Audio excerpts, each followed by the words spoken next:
Shivom, today we'll discuss about the relation between the karmas and astrology. Doing good karmas or performing good deeds has been one of the common teachings of all religions known to humankind.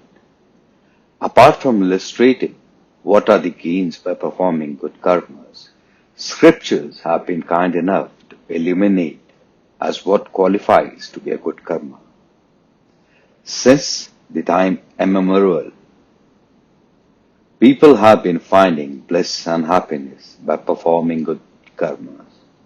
And this emotion of happiness does also gets reflected in their lives too.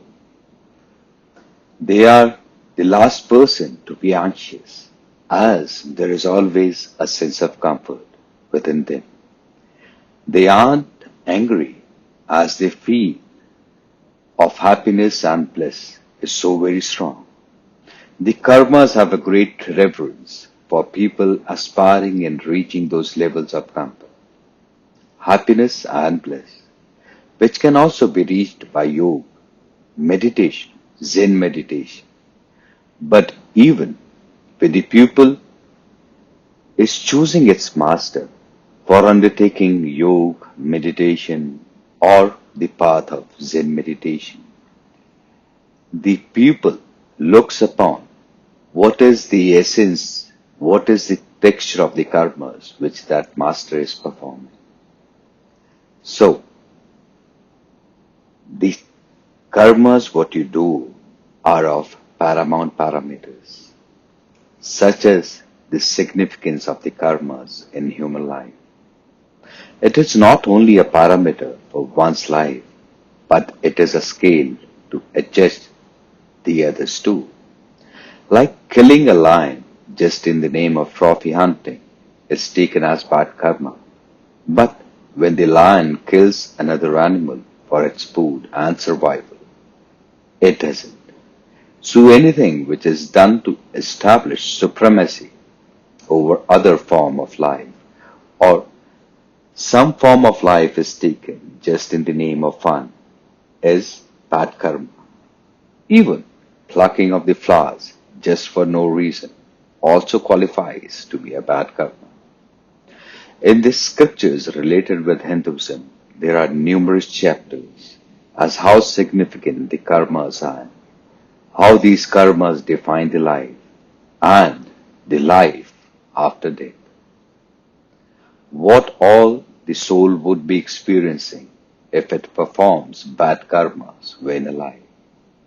The Vedas, through one of its branches, which is astrology, combined with the yoga, is one of the major ways to achieve the feat of performing good karmas. It sounds quite surprising as how can astrology be the guiding light for good karmas? Astrology, in fact, isn't a fortune-telling science.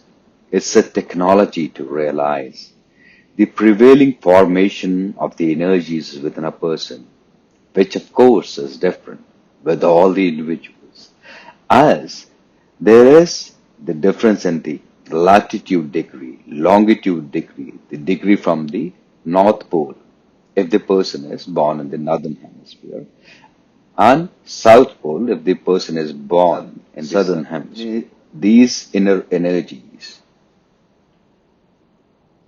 which are driving all aspects of one's life, but still invisible, are responsible for how you think and react.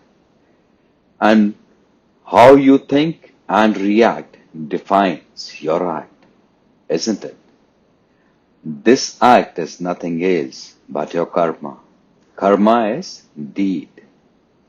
As your sense to react to a thing is your karma. And when these internal and invisible energies are at their optimum level, then your conception of things is also neutral. It is no longer based upon perceptions or convictions or prejudice, because your energy centers, the chakras, aren't blocked. and there is acceptability towards versatility of life. So nothing is done in a responsible way, but there is always a reason for necessity for that to happen. Like a butcher sustains its family by slaughtering animals, but that's for a reason to shoulder its responsibility of sustaining its family. But culling of the animals in the name of being disturbed by them doesn't hold good in the tabulation of karmas. The same goes good when, in the name of beautification, we are cutting the bushes or any form of life. This is how we understand, we know about the relevance of life. And when we are open towards understanding the relevance of lives and its forms, this is what basically is the guiding force for our karmas. Till the time we meet next time, Shivo.